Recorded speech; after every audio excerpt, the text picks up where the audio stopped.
Hi, I'm Darrin Peppard. Welcome to the Leaning into Leadership podcast, the podcast dedicated to today's hardworking leader.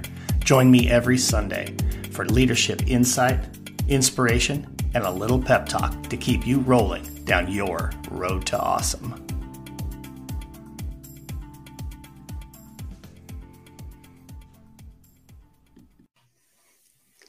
All right, welcome back into the Leaning into Leadership podcast.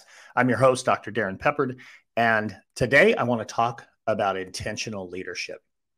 I was reviewing the last handful of episodes, actually each of the episodes that I'd had a guest on, and there was a recurring theme that just kept coming up. And what that really was how each one of those guests is very intentional about something that is specific in their leadership.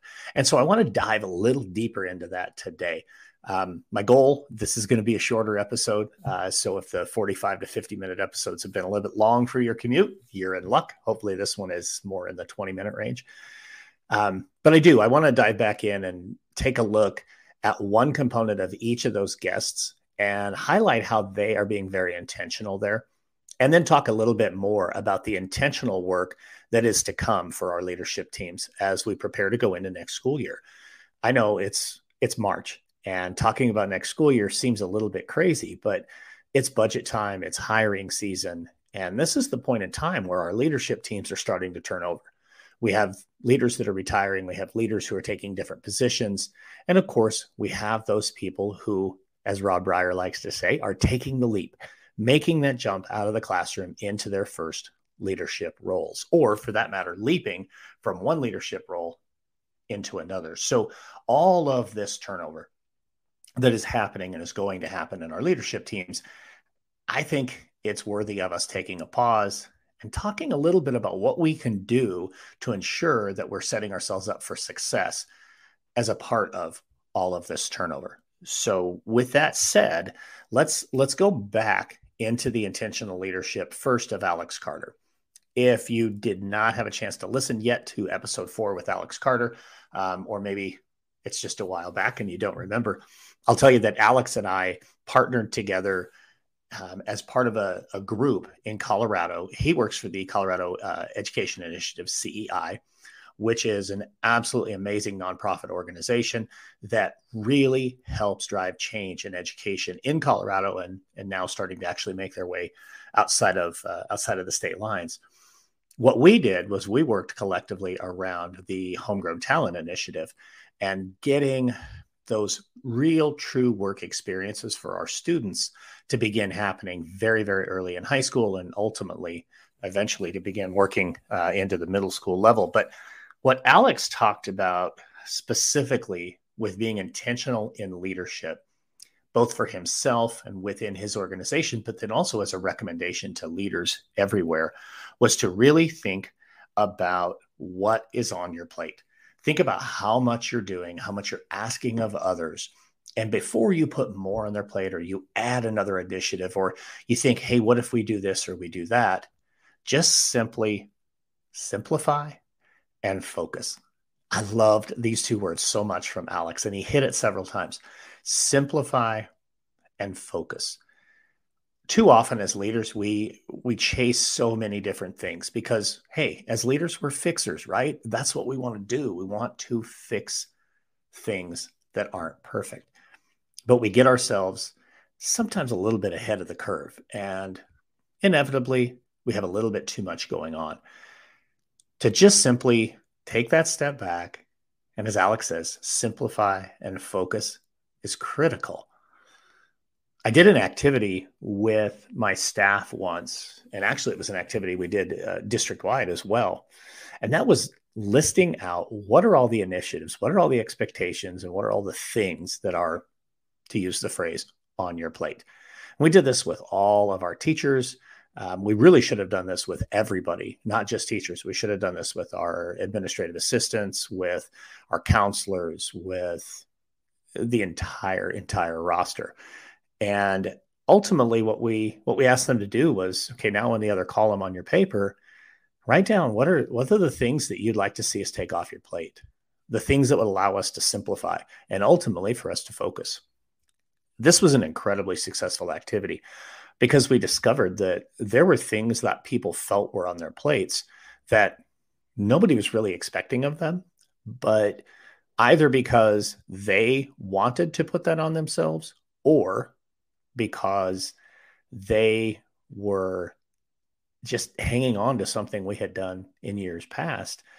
They had this perception that there was so much on their plate. And don't get me wrong, there was. But this gave them an opportunity to really simplify and focus. And for us as leaders to be able to say, all right, look, folks, here's what we're going to dial in on. Let's get really good at this before we move on. I think that's critical. And that's my big takeaway from Alex in that episode. It's a great episode, but simplify and focus. When you got too much on the table, it ends up being a mess. The next episode was Zandra Galvan, who is the superintendent in Greenfield, California. And man, that was a powerful episode. If you haven't listened to that one, I would tell you, listen to the story about Zandra as a kid and fast forward it to Zandra as the superintendent. How the words that one individual can say to another individual could be super impactful. And sometimes they're impactful for the wrong reasons. The person maybe wasn't trying to be positive. Maybe they were kind of being negative or kind of putting someone down. But in her case, it was a motivator, and it's a great episode. But the thing I want to talk about with intentional leadership with Zandra was how she has organized everything in an unbelievably well orchestrated way. She has backwards mapped the experience for every single student in Greenfield School District. It's incredible. She knows from all the way down to kindergarten, all the way up through 12th grade, what are the college exposures that are going to take place for every kid? Every single grade level, they're going to get an opportunity to go and see whether it's community college, or university, whatever. Also, there are specific scaffolded skills that they have put in place. Well, that's not easy to say, is it? Specific scaffolded skills. See, I told you it's not easy to say. But she's put that in place in a way, and her entire leadership team has done this very intentionally so that they know exactly what the experience is going to be for every single student in their school district. And it's certainly made them a destination school district. And, just listening to how Zandra has worked collectively to build this shared belief that truly all means all. We hear it all the time, all means all, but they truly mean it in that district, that every single student has the opportunity to see success in their future. Or as Zandra said during the episode, they're putting possible in the universe. It's an incredible, incredible episode. I love that one. But most importantly, and again, we're talking about intentional leadership, the intentionality that she and her team have used to backwards map the experience of every single student is just unbelievably powerful. So again, being intentional with our leadership, folks, is so critical. That's you're going to figure that one out. That is the theme here of this entire episode. Be intentional about what we do. When we go to episode number 6, and that was Wade Stanford. Wade is a superintendent in Texas and is another one who is absolutely crushing it on the leadership front. And what I loved about the episode with Wade was how he talked about really answering the bell for kids. But in order to do that, when he moved into his superintendent role in his district, he had to really push people out of their silos. Again, folks, this is something that's super intentional and done by design for the leadership team to be successful. Instead of having people operate in their silos, I was a secondary teacher my entire classroom experience time. And honestly, I was a high school principal too. So most of my experience, except for being a superintendent, was at the secondary level. And at the secondary level, we were really good at having silos, whether it's science department, math department, 6th grade, whatever the case may be, we really silo ourselves quite well. What Wade has done in his district in Texas is to really push outside of that and stress collaboration versus silos.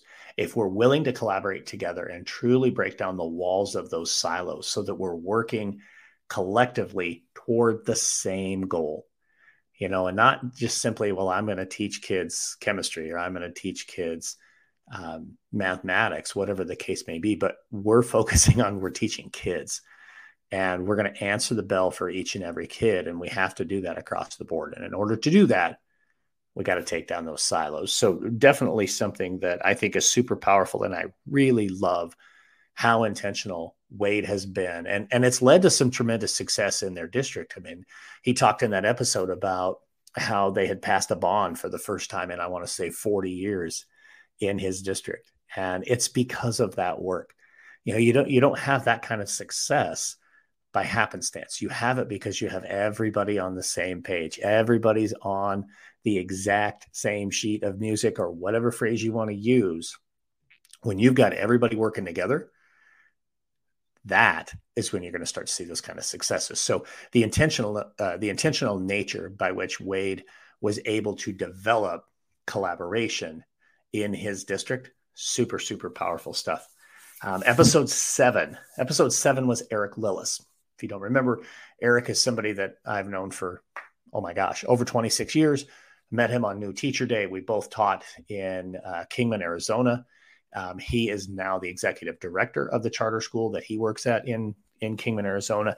And I loved what Eric was intentional about. And because I know him extremely well, this didn't come as a surprise. But I know when you listen to this episode, the intentional nature that he goes about building relationships is what it's all about. And when we can be truly intentional about relationship building, I mean, wow, how powerful is that? Think about it. We are in the people business. I say it all the time. I say it every time that I am at a speaking engagement. We are in the people business, and we can't forget that. So in that episode, what I loved was Eric talked about the intentional nature through which he went and built a relationship with a high school student who had been new to their district, that the principal had struggled to get 2 words out of this young lady. And Eric was able, by just walking up and striking up a conversation with this kid, to build a relationship with her and to start breaking down those walls that sometimes new students carry into our schools. A simple question, or a simple statement in Eric's case, hey, I like your shoes. Talking to her about her cons, her Chuck Taylors. Lillis is a big Chuck Taylor guy. Hey, so was this girl. They struck up a conversation. They talked about the color of the shoes. She talked about other shoes that she had. That is how we build relationships with kids. Everybody wants to be seen and heard and loved. And Eric is absolutely crushing it in this particular area. And so when I think about how the intentional nature that he uses to go build relationships, man, we talked during the episode about how do you do that?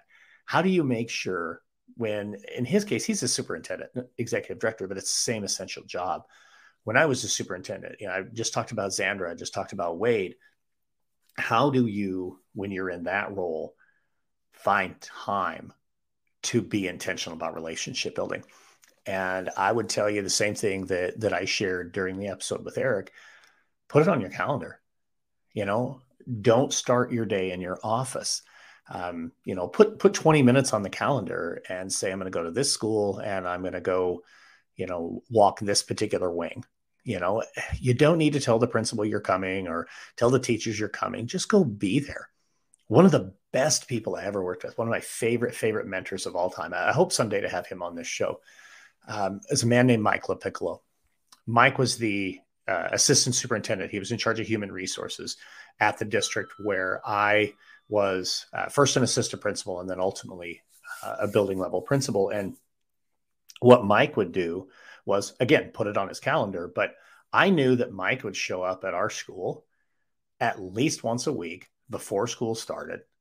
Maybe it was every other week, but he wanted to make sure he was in the building. He didn't have an agenda. He just wandered around. He had taught in that building. I know he did this in other buildings too, but he had taught in this building. So he still had a handful of friends who were still in classrooms that were in the building, but he would just go and wander the halls, and he would select a specific area that particular week I didn't know he was there. Maybe he might stop up at the main office at the end of the day or at the end of the morning, during passing period and stuff, because he knew I'd be in the front hall. That was my spot. So just being intentional, say, hey, I'm going to go stand at the front door today, or I'm going to go spend 15 minutes during this particular class period. And I'm going to go to classrooms that the teachers don't have students. They're on their prep. I'm just going to go check in and say hi and see how they're doing. That's how you can really focus on being intentional about building relationships. And Eric Lillis is absolutely crushing it in this area. The last one, episode number 8, so the one right before this episode, was Robert Breyer. Rob is a principal in North Carolina, elementary school principal, and Rob is the author of the book Taking the Leap, a field guide for aspiring school leaders. Rob went really in depth around, here's what you do when you are trying to take the leap, when you're trying to get this next job. So with Rob, it was about the intentionality of preparing yourself. If you truly want to go and get that job, if you want to go be an assistant principal, a principal, if you want to leap from the principalship into the district level, superintendent, whatever the role may be, there is a lot of intentionality around your preparation. You've really got to dial in and be really, really specific about what it is you want to accomplish, how you're going to study the school, how you're going to understand their challenges, their successes, all of those things. I don't need to go into a lot of detail here. Buy Rob's book. It's incredible. It truly, truly is an incredible book. But what Rob talked about was just being intentional on planning. If you really want to make that leap, you really need to put in the time and you need to think it through. And I loved how Rob talked about that. And in fact, Rob even talked about how he goes back and uses his book to study himself and to study his school. How are things happening in my school this year? And how do I plan, essentially, an entry plan into next school year, even though I'm staying in the same school? So that's just a real quick 15-minute summary of those of the past 5 episodes. But again, the intentionality, I know I keep hammering that word. I apologize. You could probably turn this episode into a drinking game if you want to. Every time I say intentional or intentionality, there's just a lot to be said for being very purposeful in what you do as a leader. And that takes me to where we are right now. Here in the middle of March, when I'm recording this, there are leadership teams being reshaped across the country.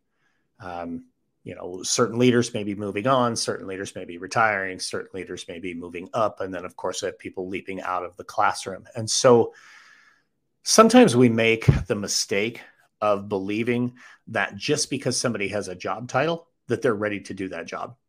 I can tell you, when I moved from being an assistant principal to being the principal, it was 40 feet from one office to the other.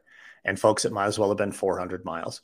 I was absolutely not prepared to be the principal. It takes time. You've got to learn and grow. I didn't do anything at the beginning of that first year to be intentional with my leadership team.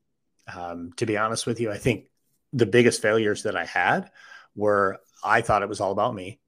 I don't know why I went back to that. I thought I had moved on from that, but for a period of time, that was something that I got back to. I was just stuck in this "it's all about me" phase because I thought I had to do it all. This is why, as leadership teams, man, we've got to prepare. We have to be super, super intentional about what we're doing and really think about what we want to accomplish in the upcoming year. I'll tell you, the best thing I ever did was, I think it was my 3rd year, and I had hired 2 new assistant principals. So 2 of my assistant principals had moved on and both taken principal positions. So I had 2 brand new assistant principals, and they were rookies. I had a new activities director who was not a rookie by any stretch of the imagination, but as a team, we were a totally new team. What I did was I actually brought in a facilitator to do a 2-day leadership retreat for us. I met with the facilitator for a handful of hours. We were real clear about what we wanted to accomplish. And then I just let him run with it. I actually took the team out of town. We drove about 2 hours away, so we were all staying in the same hotel. We had a like a conference room that we worked in. We had food brought in for us so that we were uninterrupted. If we had been in our school building, wouldn't have happened. The phone would have rang, or somebody would have got pulled aside for this, that, or the other thing. Instead, the four of us, that's what we did. We were off at this other location with our facilitator. And having that facilitator, what that did was it allowed me to be a participant. That was critical. I needed to be a participant. I couldn't be the facilitator because, number one, as the principal, they were going to go to where I wanted them to go. I didn't want that. I wanted us collectively to be understanding of what our values are, of what our job responsibilities are, how we're going to handle certain situations, how we're going to align our behaviors, how we collectively are going to lead in the coming year. I'm telling you, folks, it was absolutely the best thing I could have done. Even though it was two brand new rookies on the team, folks, we were like a well-oiled machine as we went into that school year. And it was because we had invested in ourselves and put together the time we needed to set up our leadership team. This is why I've created high-performance leadership teams from Road to Awesome. This exact reason. There are so many brand new leadership teams that are forming now and will be forming over the next couple of months. Imagine having that person who works with the leadership team to help you identify what are your shared values, what's truly important to you, and how are you going to carry that message? How are you going to focus on the things you want to see? How are you going to hold each other accountable to those things? You see, that was the thing. Both of my rookie assistant principals knew they could hold me accountable to something, just as I could hold them accountable, because we had worked and put together this collective plan, complete with our goals, our action steps, our check-in times, everything to do with the process. We knew how that year was going to function because we had invested the time and the money to do it. It was huge. If you have a large-scale project, you need to make sure that this is the type of thing you're doing. If you have a brand new leadership team, this is the type of thing that you want to be doing. So you're setting your team up to be successful. So, folks, if you have exactly what I'm talking about, that leadership team turnover, we need to have a conversation. Reach out. I mean, it'll cost you nothing. Let's just have a conversation. Let me share with you what I can bring to the table to be able to help you. I know you want your leadership team to be successful. I know you want to be able to help kids. And in order to help kids, you got to be able to help your staff. And you can't help your staff if, as a leadership team, you are not all on the same page and really working seamlessly. Imagine making that investment and having an incredible school year. Let's have a conversation. That is going to be essential. Now, with that said, let's finish with a pep talk. I shared earlier this week a pep talk video, and I talked about how we needed to control the narrative. I got pretty passionate about it, to be honest with you. And it's essential that we are controlling the narrative and that we're telling our stories. But I got to tell you this, if we're not intentional about the work we're doing as a leadership team, we're not going to all be telling the same stories. We're not going to all be on the same page. We want to make sure that all of our leadership teams, all of our members of the leadership team, and that may be direct members of the leadership team, that may be those ancillary members too, department heads or lead teachers or instructional coaches, counselors, whomever it is that you have in those ancillary roles that are still a critical part of the leadership team. We want to make sure that they are all focused on the same thing and that we're all telling those same stories, because otherwise we look like we're not on the same page. We look like we're a little bit fractioned.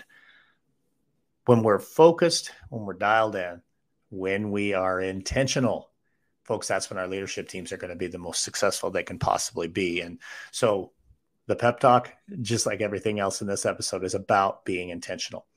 I really do want to work with you. I want to be able to support you and I want to be able to help you. But I want you to think about this, whether it's me or somebody else or whatever.